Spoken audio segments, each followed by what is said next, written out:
Lucas 2.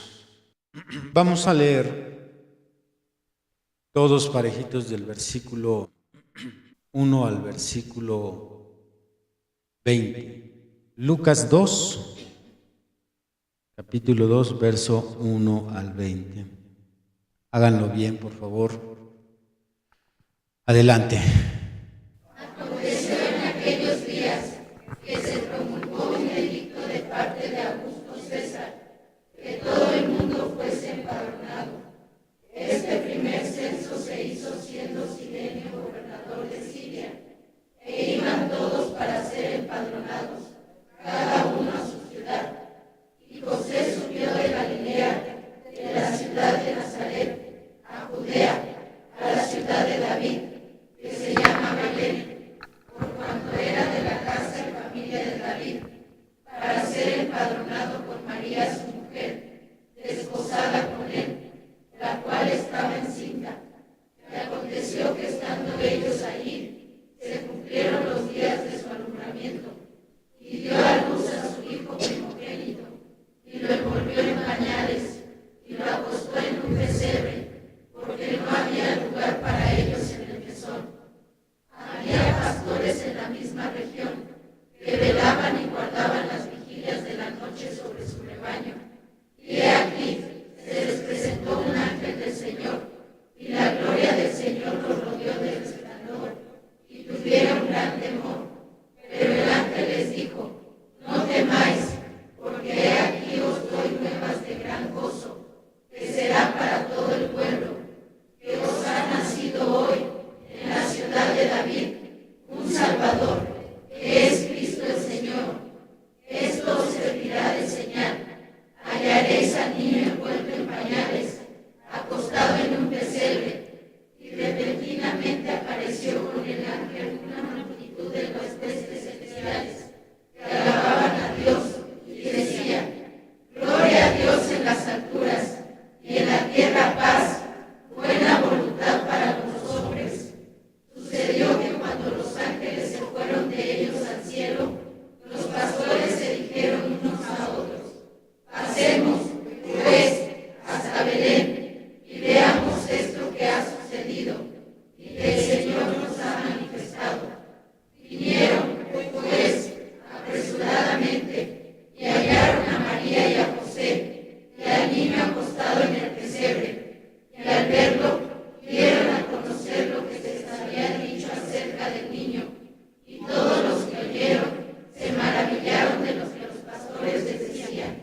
Pero María guardaba todas estas cosas, meditándolas en su corazón. Y volvieron los pastores glorificando y alabando a Dios por todas las cosas que había oído y visto, como se les había dicho.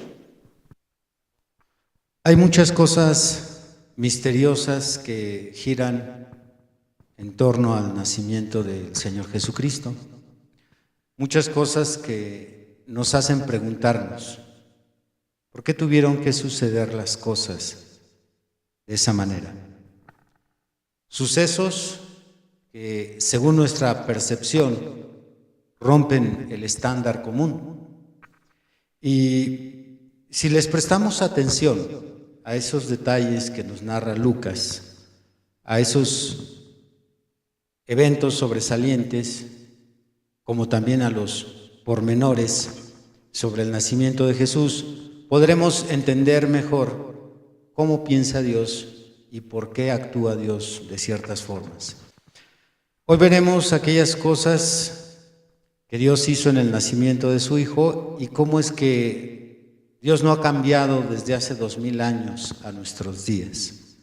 La forma en que Él desarrolló y acomodó las cosas para que su Hijo naciera, lo que lo orillaron a actuar de esa forma, a 2000 años de distancia, Dios sigue siendo el mismo de hoy, de ayer y siempre.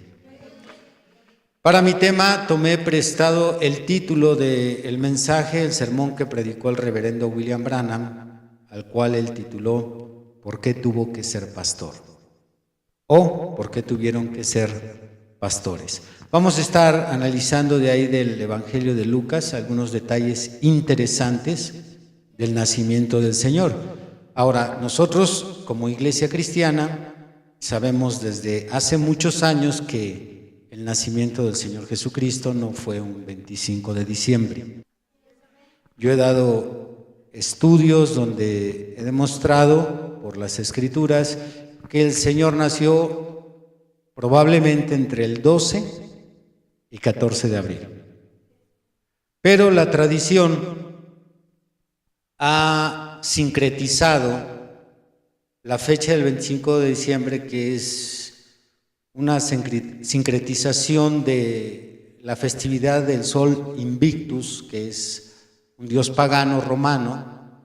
Esto se ha mezclado y se ha diluido con las tradiciones y costumbres cristianas y establecieron el 25 de diciembre como nacimiento de Jesús. Sin embargo, aquí en Occidente así se acostumbra, principalmente por el catolicismo. Y una que otra iglesia cristiana también cree que Jesús nació el 25 de diciembre, pero nuestro tema no es clarificar este punto. Muy bien, vamos a analizar las 3 condiciones que intervinieron en el nacimiento de Cristo, las cuales Dios, por determinado consejo y anticipadamente, acomodó y predestinó para que su Hijo pudiera nacer en la tierra. Vamos a hablar de las condiciones políticas, las condiciones materiales y las condiciones espirituales del nacimiento del Señor Jesús.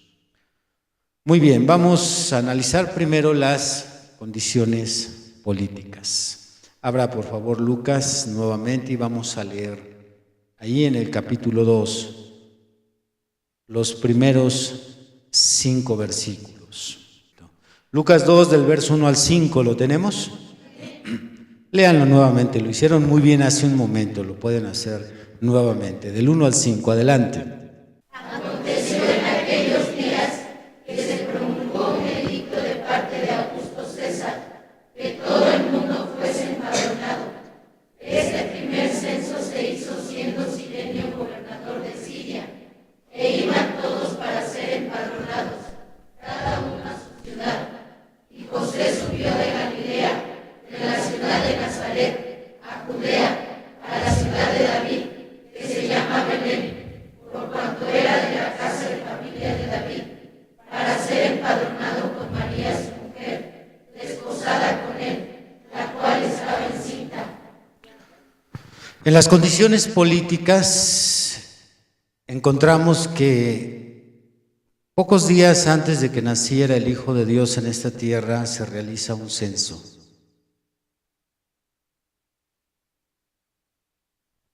Si usted no le ha prestado atención a esta escena política, no era nada favorable para el nacimiento del Señor, porque de Belén a Nazaret hay una distancia considerable. Probablemente estaríamos hablando de caminar a pie de aquí a la ciudad de Querétaro, y una mujer embarazada en un burro, atravesando montañas, un tiempo de frío y expuesta a que los dolores le vinieran en pleno desierto. Pero era un mandato, ellos tenían que presentarse en su ciudad, en Belén. Cada persona que se iba a registrar en este censo, viviera donde viviera, tenía que trasladarse a su lugar de nacimiento. Así que es muy probable que Satanás estaba atrás de la mentalidad política de César, porque Satán escuchó a Gabriel cuando le llevó ese mensaje a María: el santo ser que nacerá de ti será llamado Hijo del Altísimo. Así es que Satanás estaba a la expectativa de ese nacimiento, sabía que ese ser que iba a nacer era algo especial y que Dios tenía propósitos especiales para ese bebé. Así es que es muy probable que haya arguido un plan y dijo: lo destruiré en el camino. ¿Cuántas cristianas, hijas de Dios, han abortado a una simiente? Entonces, algo planeaba el diablo en este censo. y coincidió, si así podemos decirlo. Si usted tiene una mente terrena, puede usar esa palabra. Coincidió el censo con el nacimiento del Señor.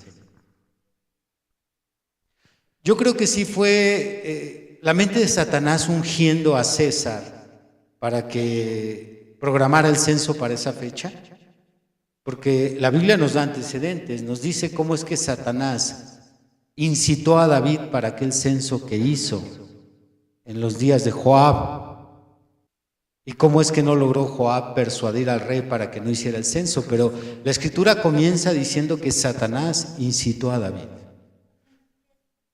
Entonces no tenemos razones para dudar de que Satanás haya incitado a César para destruir a ese niño en el camino. Días de camino en el frío, expuestos a que un golpe, porque los embarazos de aquel tiempo eran tan riesgosos como los de hoy en día. ¿Cuántas recomendaciones se le da a una mujer embarazada poco antes de que dé a luz? Yo tengo en la familia parientes muy cercanos que perdieron su bebé por un golpe. Cayeron de sentón y se les fue el bebé. Algo traía el diablo ahí entre manos, así que él quería estropear el nacimiento del Señor. Pero qué ajeno estaba el diablo a entender que más bien él estaba ayudando a que la profecía se cumpliera. Porque cuando César cita a todos los judíos para que se registren en su ciudad, José y María, que eran de la ciudad de Belén, tenían que trasladarse a la ciudad, y la profecía decía que el Mesías nacería en Belén. Abran Miqueas, por favor. Probablemente usted ya ubique la profecía, pero no está por demás confirmarla. Miqueas capítulo 5. ¿Lo tenemos? Dice el versículo 2: pero tú, Belén, Efrata, pequeña para estar entre las familias de Judá, de ti me saldrá el que será Señor en Israel, y sus salidas son desde el principio, desde los días de la eternidad. Aleluya. Y se nos viene a la mente el otro sermón que predicó el profeta en relación al nacimiento de Jesús en esta ciudad, que se llama ¿por qué la pequeña Belén? Porque Betlem es la casa del pan de Dios. Así que mientras el diablo pensaba que el trasladar a María y a José a Belén iba a ser un factor favorable para sus planes, el mismo diablo logró cumplir la profecía. Qué interesante es esto, el saber que mientras el diablo piensa que estropea la vida de un cristiano, solamente nos está ayudando a cumplir la Escritura. Yo creo que José era un hombre maduro para haber manejado este traslado de su mujer bajo estos riesgos. Tuvo que ser maduro. Hay hermanas que no quieren venir al culto porque está lloviendo, está haciendo mucho frío y el bebé se puede enfermar. O hay hermanas que dicen, es que el doctor me dijo absoluto reposo, y no vienen al culto en un mes, 2 meses. O si se acaba de aliviar la cuarentena, es forzosa la cuarentena, aunque a unas se toman no 40, sino 80 o 120 de descanso, ¿verdad? Pero es que para alguien que no es hijo de Dios, cualquier cosa le sirve como excusa para no presentarse en el puesto del deber. Mientras que para un hijo o una hija de Dios no hay circunstancia difícil. No hay ningún motivo o razón por la cual el diablo pueda decirle falta. No cumplas con tu deber. Ellos estaban acatando una orden. Ellos entendían, aunque no estaba escrito a la letra, pero ellos entendían lo que Jesús dijo, lo que es de César, al César, y lo que es de Dios a Dios. Así es que ellos iban a cumplir con las leyes del César y bajo cualquier riesgo. Un cristiano bajo cualquier riesgo cumple con su Dios. ¿Alaban al Señor? Dios está usando circunstancias políticas, como Dios usa actualmente circunstancias en tu trabajo, en tu familia, en tu salud, y en el momento que Él permite que venga eso aparentemente negativo para ti, Dios dice a sus ángeles: siéntense, vamos a ver qué hace vamos a ver qué hace esta. ¿Alaban a Dios? Ángeles nos están observando para ver cómo vamos a actuar, para ver si botas, le das una patada y un puntapié al Señor con sus cultos, a ver si haces a un lado tus principios cristianos, los dejas caer al suelo y presentas tu absurdo y estúpido pretexto. Es que no fui al culto por eso, es que tuve que mentir por esta situación, es que me dio vergüenza orar por aquella situación. Dios está observándonos junto con sus ángeles. Ellos son espectadores.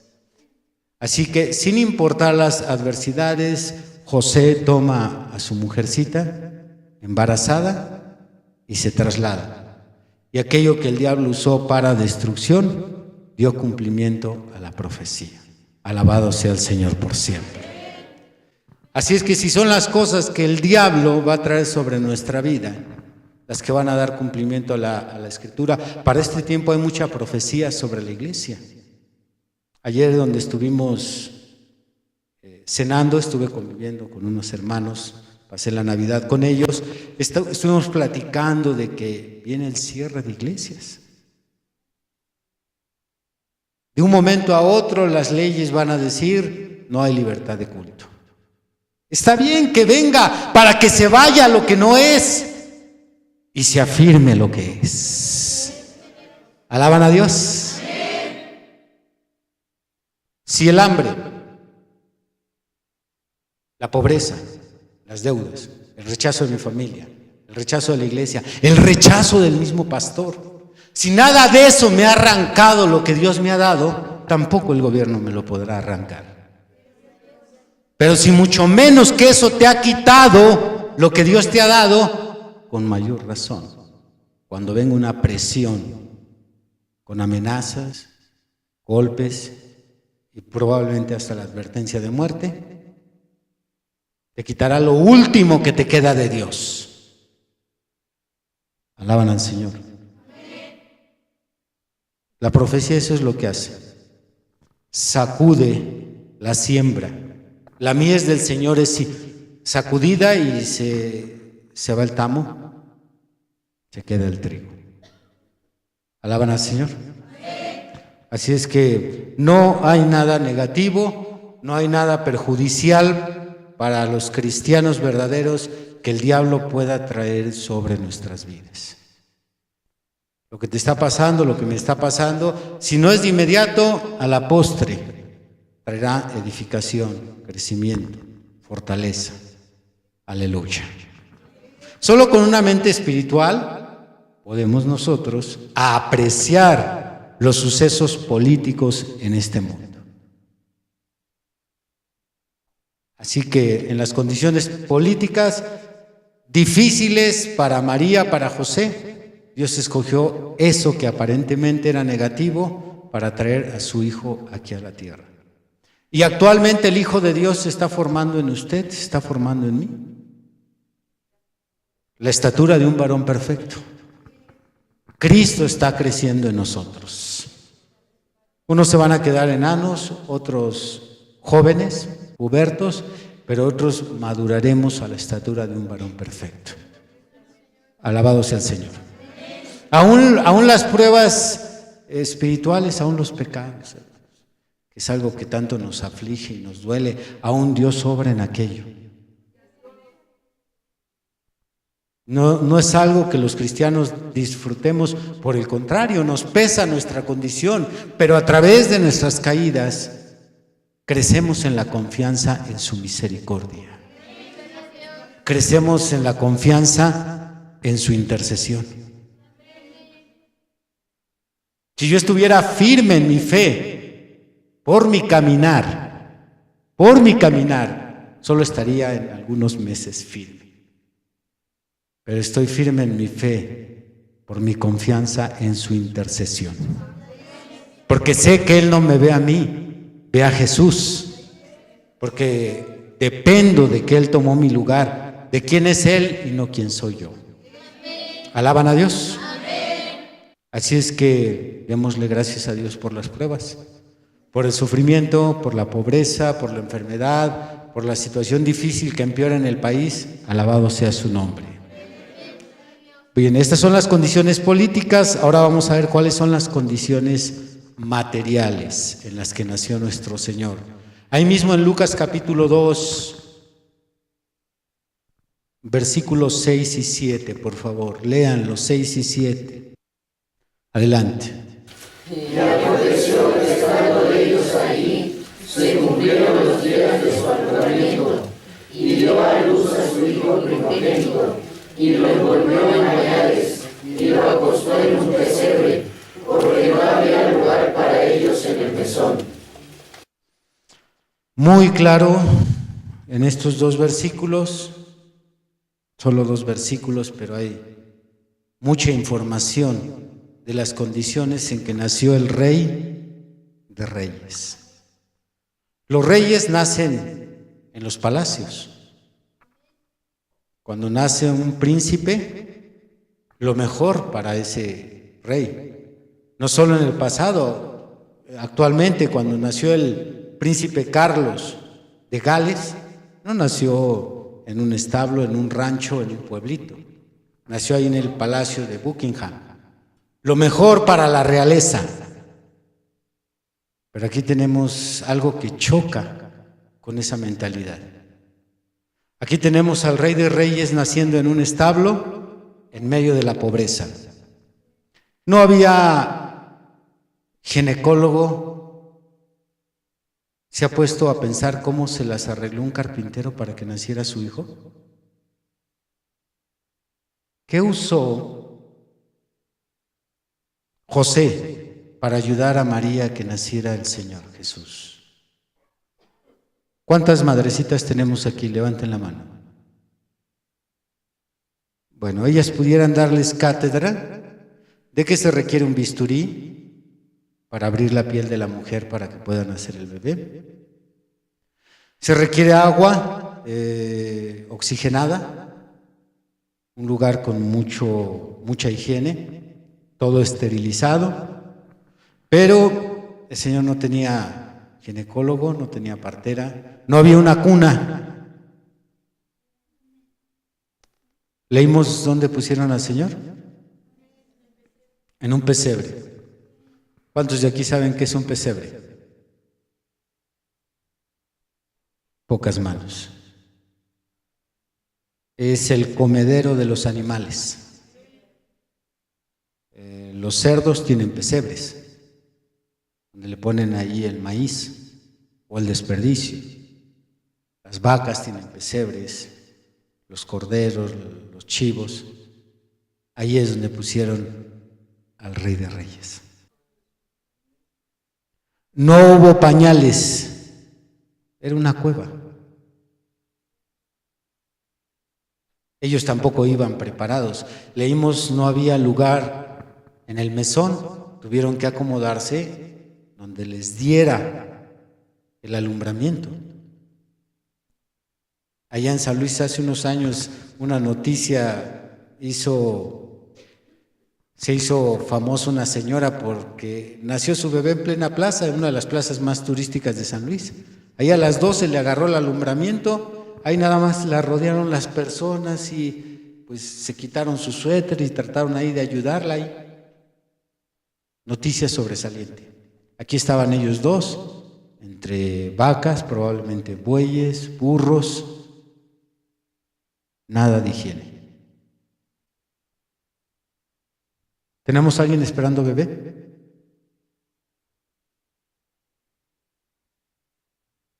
Nuestra hermana Wendy. Imagínese que el hermano no hiciera preparativos para un hospital. Nadie quisiéramos eso para nuestros hijos.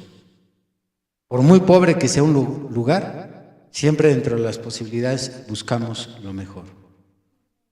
Pero el Señor, en una condición como esta, no había cobijita, probablemente le quitaron también los trapos al asno, al buey, para poderlo tapar. Qué cuadro tan tremendo, hermanos. ¿Cuál hubiera sido el riesgo, hablando humanamente, cuál hubiera sido el riesgo del Señor al nacer en esas condiciones? Usted que es madre, ¿cuántos bebés ha tenido? 4. ¿Son 4 o 3? 4. ¿Cuál hubiera sido el riesgo para el Señor? Una infección. Yo no creo que José y María pidieran una escoba para barrer el estiércol. Aparte, los animales, ¿usted sabe que portan tanta enfermedad? Tanto bicho que trae. Ustedes que les gusta besar perros, gatos, si están enfermos, los animales portan muchas enfermedades. Una infección le pudo haber dado a nuestro Señor. Sin embargo, ¿por qué el Hijo de Dios, el Mesías prometido para la nación de los judíos, el pueblo escogido de Dios, por qué Dios designó? Porque no fue casual. ¿Por qué Dios escogió que su Hijo naciera en ese lugar? Piénselo. Ahí está, Lucas nos está diciendo en qué condición nació el Hijo de Dios. ¿Por qué? Por 3 razones. Número 1, para darnos el ejemplo.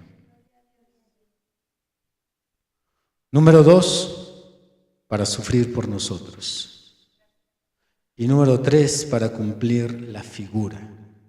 Por estas 3 razones Dios quiso que su Hijo naciera en esas condiciones.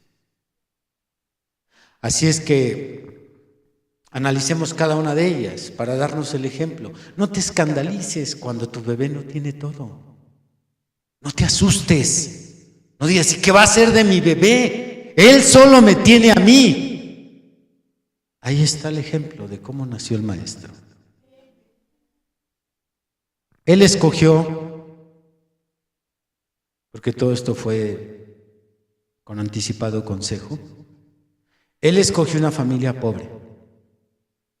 Había familias ricas en aquel tiempo. Y también eran creyentes. Una familia rica de creyentes de aquel tiempo, José de Arimatea, era un hombre pudiente, hablando en su economía. Él fue el que le regaló la tumba al Señor. Zaqueo, que después se hizo converso. Habían personas, familias, hogares con un estatus económico desahogado. El Señor escogió a José y a María. Pobres. Eran pobres. Dice Lucas capítulo 2 que cuando llevaron a circuncidar al Señor, ellos presentaron la ofrenda más sencilla. Era la ofrenda para los pobres, 2 tórtolas, porque para las familias que tenían dinero sacrificaban corderos. Pero la ley levítica dice, si fuere tan pobre, entonces presentará 2 tórtolas. Ese fue José y María. Así que el Señor quería enseñarnos que un hijo de Dios puede comportarse como un hijo de Dios aún en la pobreza. No tienes que tirar las cosas de Dios para irte a hacer dinero. Puedes ser un hijo de Dios en la pobreza. No tienes que vender tu primogenitura. Puedes tener principios cristianos.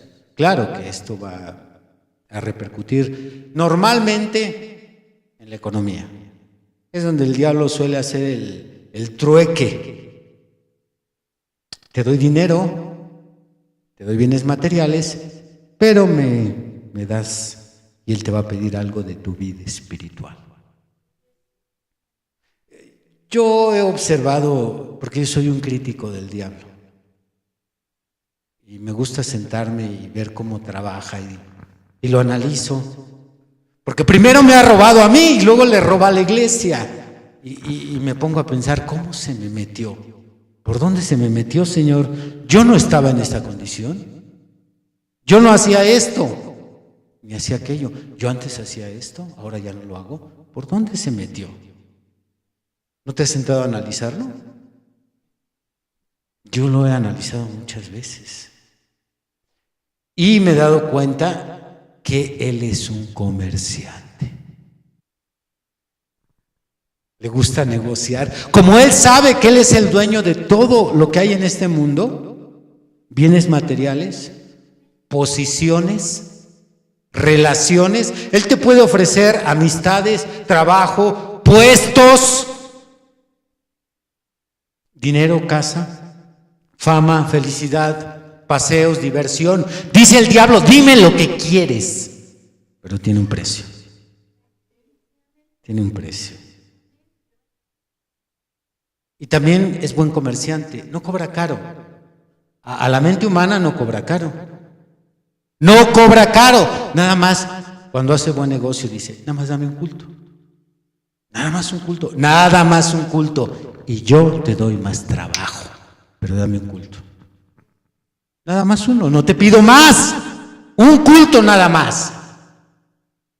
Y luego ya que se lo diste, dice, tengo nuevos tratos para ti.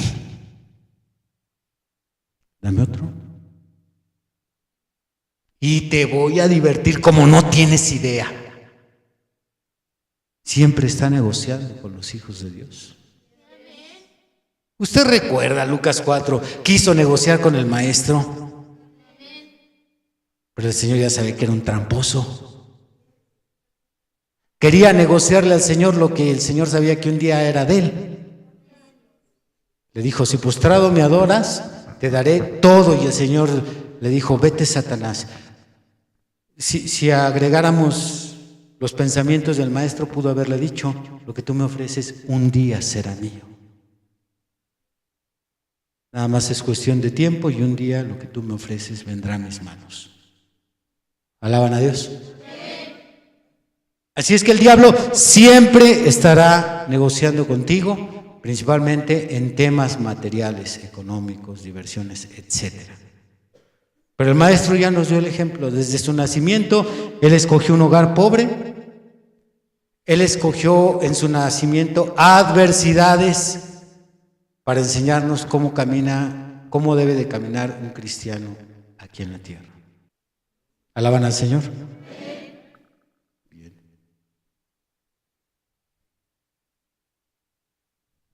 No todos están dispuestos a seguir al Señor en la pobreza.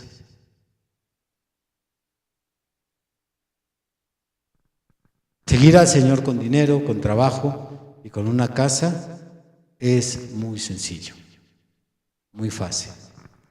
Si Él no nos lo pide, gloria a Dios, seguimos con ello, pero si nos lo pidiera. Por lo menos hay dos personajes en la Biblia a quien se los pidió y uno de ellos fue el joven rico. Déjeme traducir ese pasaje que lo hemos estudiado en diferentes ocasiones. El Señor le dijo al joven rico, parafraseando, yéndonos más profundamente a lo que el Señor pudo ver en su corazón, le dijo el Señor, tus riquezas te están perdiendo. Es cuestión de tiempo y vas a terminar en el infierno. Tus riquezas te están perdiendo. Ese es tu estorbo. El dinero no, pero eso es el amor que le tienes. Eso es tu perdición, pero yo tengo la receta. Alabado sea el Señor. Él siempre tiene la cura. Él siempre tiene la inyección correcta. Yo tengo la receta, vende lo que tienes. Si su problema hubiera sido las mujeres, hubiera llegado por ahí. Si su problema hubiera sido la fama, si el problema hubiera sido el trabajo. En el caso de Leví no era el dinero, en el caso de Mateo no era el dinero, en el caso de Mateo era el trabajo. Y le dijo, sígueme. ¿Pero qué voy a hacer? Trabajos como estos ya no hay. Y luego se viene el aguinaldo. Dios mío, sígueme. pudo dejar el trabajo. El otro no pudo dejar el dinero. ¿Qué es lo que Dios te pide? Lo que te estorba. Eso es lo que Dios te pide. No te pide algo que no te estorbe. Si no me afecta el dinero, ¿por qué me lo tiene que quitar Dios? Si no me afecta el trabajo, ¿por qué me lo tiene que quitar Dios? Si no me afecta a mi familia, ¿por qué me la ha de quitar? Pero según lo que me estorbe es lo que Él me pide y me dice, tú eres un idólatra de tu familia. Pero yo tengo la cura, yo voy a dividir tu familia. Y de esa manera nos ayudaría a que bajemos del trono de nuestro corazón a la esposa, al esposo, porque hay esposos que espiritualmente están en la miseria, porque son como Acab, sus mujeres los controlan. Hoy no vamos a ir al culto, mi amor, hoy no vamos. Lo que tú digas, preciosa. Y son unos mandilones. Entonces, como es la mujer la que está en el trono de ese hombre y no Cristo, entonces el Señor sabe cuál es la cura. Alaban a Dios. Él sabe lo que te estorba. Y si tú dices, pero es que realmente esto es muy difícil, Él de su nacimiento a su muerte, de su nacimiento a su muerte, Él nos dejó el ejemplo. ¿Cómo es que debemos de seguirlo? Él no es un capitán, un maestro que solo da órdenes. Él junto con las órdenes dejó ahí las huellas y dijo, síganme. Búsquele al Señor por cualquier lado a ver si no le dejó el ejemplo. En el tema de la familia, ¿qué dijo el maestro? ¿Mi madre y mis hermanos? ¿Quiénes son mi madre y mis hermanos? Aleluya. Tú ya te hubieras parado corriendo, ya habías empujado al de al lado.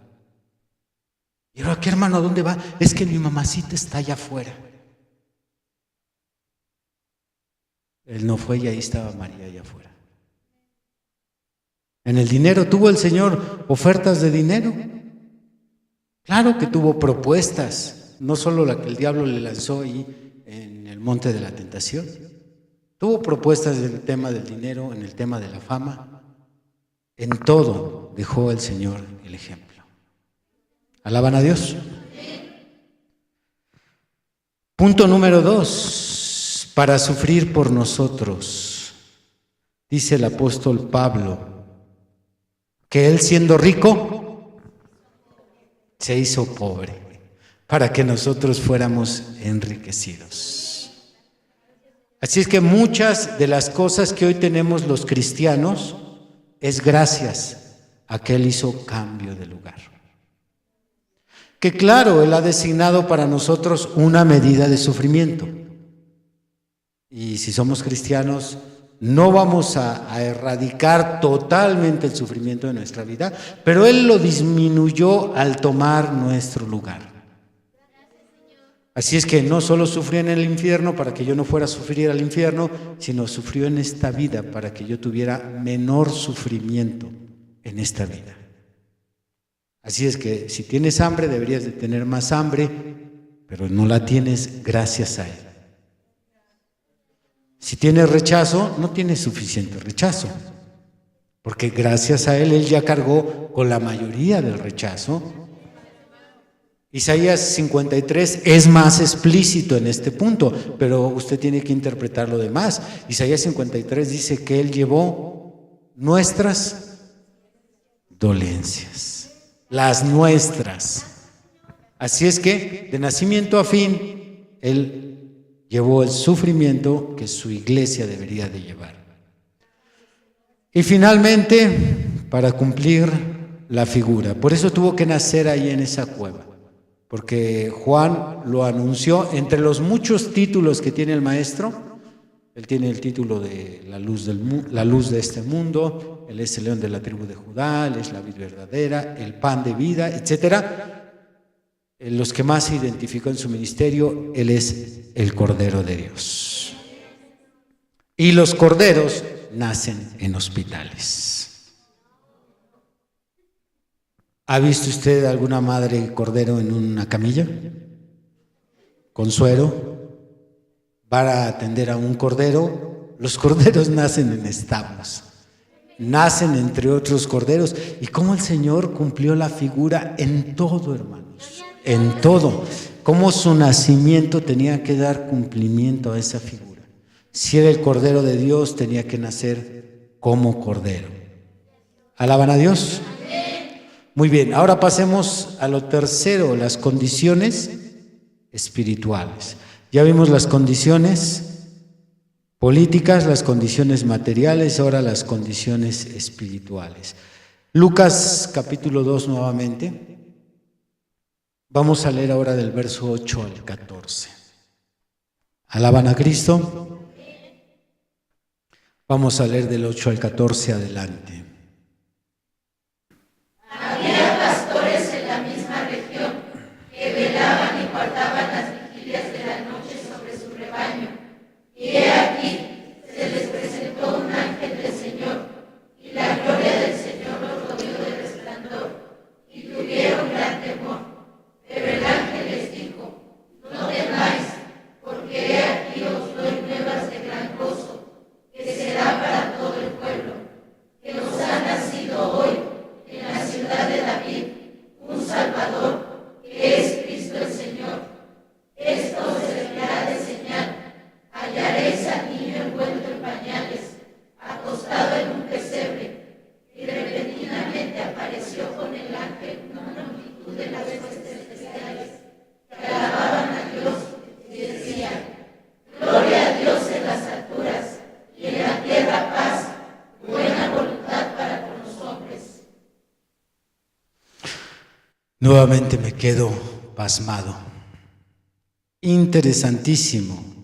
La revelación de cómo sería la primera venida del Hijo de Dios a este mundo, esta revelación estuvo lejos de la religión de aquellos días. Sabemos que eran tres las agrupaciones religiosas sobresalientes: los fariseos, los saduceos y los esenios. Pero lejos de los grupos religiosos, lejos de la ciudad más religiosa de ese tiempo, Jerusalén. Jerusalén era la catedral, o para que me entienda usted mexicano, era la villa de aquellos días. Usted sabe que la villa aquí en México no solo es la sede de 126 millones de mexicanos, es la sede internacional. Vienen de otros países a visitar la villa porque se considera el lugar más religioso, ya que ahí se encuentra el Tepeyac, supuesto lugar de la aparición de la Madre de Dios. Así es que vienen de Italia y de otros países aquí a la villa, la sede más religiosa de México. Bueno, Jerusalén. Usted sabe que en la fiesta de la Pascua, según Hechos capítulo 2, sería uno de los capítulos que nos dicen que de todo el mundo de aquel tiempo, mundo romano, se congregaban allí en Jerusalén para la fiesta de Pentecostés. Pues muy lejos de Jerusalén, muy lejos de las religiones, muy lejos de los sacerdotes, llega la revelación de dónde y de qué manera iban a ser el Hijo de Dios. ¿Acaso las grandes mentes de la religión de aquel tiempo no eran personas apropiadas para recibir el mensaje o la revelación de que nacería el Hijo de Dios en determinadas circunstancias? Porque no solo fue el mensaje del ángel, sino que los ángeles están dando a los pastores pistas.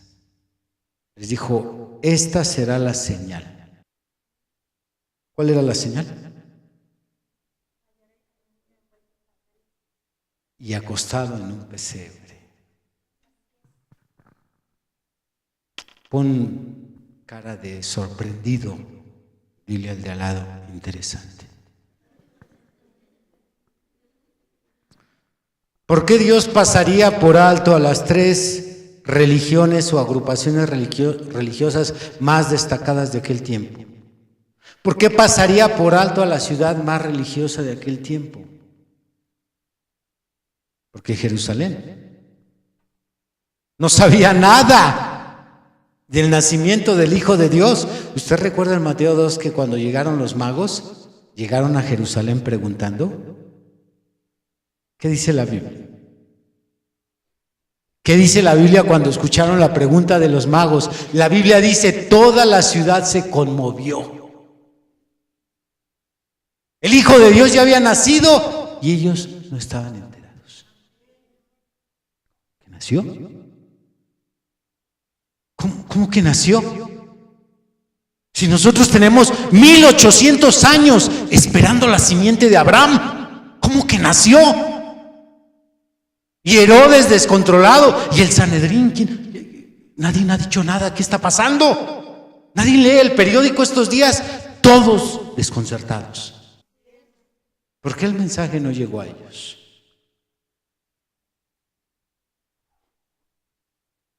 ¿Alaban a Dios? ¿Por qué Dios hizo algo como esto? Por 3 razones también. La primera, por sus tradiciones religiosas. La segunda, por su falta de humildad. Y la tercera, porque Dios es sencillo. Si usted lo estudia a través de las Escrituras, encontrará estas 3 causas por las cuales Dios pasó por alto a Jerusalén. Los líderes religiosos, Anás, Caifás, Gamaliel, estaban las 2 grandes escuelas de pensamiento. Eran hombres doctos, inteligentes, no como usted, como yo, hombre. Si Dios no te avisa a ti algo, pues yo lo entiendo. Si no me avisa a mí, yo lo entiendo. Pero ¿por qué pasar a las escuelas de Yale por alto? Los más grandes filósofos, pensadores y sabios que han existido en el judaísmo, en aquel tiempo se encontraban y Dios los ignoró. Alaban a Dios. Muy bien, por sus tradiciones religiosas, ellos esperaban al Mesías a su manera. En cuestión de interpretación bíblica o interpretación profética o escritural, las cosas no han cambiado mucho. Así como las denominaciones tienen una cosmovisión muy particular de su movimiento, ¿cómo será la segunda venida del Hijo de Dios a este mundo? No concuerdan. Hay quien cree que no va a haber una tribulación, que la tribulación es ahorita. Hay quien cree que Jesús no viene antes del milenio, sino después del milenio. Hay quien cree que el milenio ya está ocurriendo. Así es que según la interpretación de cada movimiento es como ellos creen que Jesús, el Hijo de Dios, vendrá por segunda forma de cierta manera. Es entendible a la manera que su denominación lo dice. Entonces, como Dios ya tiene su manera, no cuadraba con la manera de ellos. Entonces, no tendría mucho sentido que el Señor les hubiera revelado a ellos cómo iba a nacer su Hijo en esta tierra. Porque ellos, tal vez, esta es la explicación que ilustra el hermano Branham para ayudarnos a entender cómo la denominación lo interpretó en aquel tiempo. Tal vez ellos esperaban que una escalera del cielo descendiera al patio de Caifás y el Mesías se presentara y tocara la puerta de Caifás: oh gran sumo sacerdote, ya estoy aquí para ayudarlos.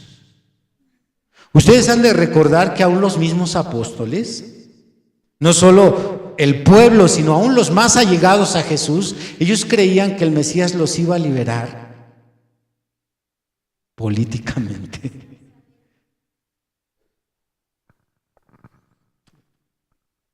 Estoy pasando bien.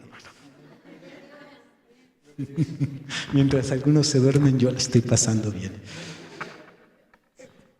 Ellos creían que el Mesías aparecería con un gran zapato calzado del 18 y iba a aplastar a los romanos. Dejen a mis hijos en paz. Qué lejos estaban de la verdad. La liberación del Mesías iba a ser política, sí, pero no en aquellos días. sino la liberación política del Mesías es en nuestro tiempo. Usted lo puede leer en Zacarías 12, 13 y 14. La liberación que el Señor iba a traer a su pueblo en aquellos días era espiritual. Lucas 4, Él iba a libertar a los cautivos, pero del pecado. Así que ellos tenían su propia interpretación y cada grupo tenía su idea de cómo iban a ser el Mesías, y por lo tanto Dios no pudo enviarles el mensaje a estos individuos, porque ellos probablemente hasta se hubieran puesto a debatir con los ángeles, probablemente. No, pero Moisés dijo, pero la Biblia dice en Jueces, pero está escrito en Crónicas. Se hubieran puesto a altercar con los ángeles. Así es que el Señor necesitaba a alguien que recibiera el mensaje, que no estuviera contaminado con ideas religiosas. Por eso me escogió a mí el Señor, hermanos. Por eso no fue al seminario a sacar un pastor para ustedes.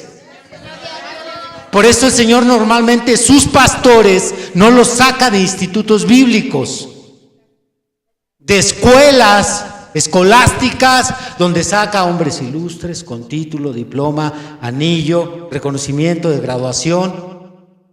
Y usted me dice, hermano, ¿y su título? No tengo. ¿Anillo? Perdí hasta el de boda. ¿Qué lo acredita? Ahí está el problema. Dios no pudo llegar a ellos por sus tradiciones. Tuvo que tomar personas que no les iban a estorbar la interpretación de su movimiento religioso. Pastores analfabetas. En segundo, por su falta de humildad. Si él hubiera llegado con el clero de aquellos días, es muy dudoso que quisieran ir a un establo a darle la bienvenida al Mesías. Porque un lugar como esos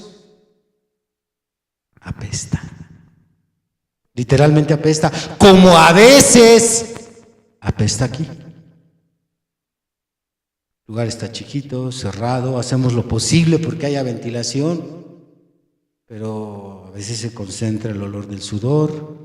Hermanos, hermanas que en su vestimenta pues no vienen muy presentables, otros que no son muy cuidadosos con su aseo personal.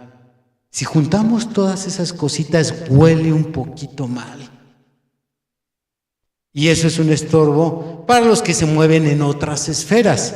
Porque, para su conocimiento, si usted no sabe mucho de religión moderna, y ya no hablo del catolicismo, sino del cristianismo, ya hay iglesias para ricos e iglesias para pobres.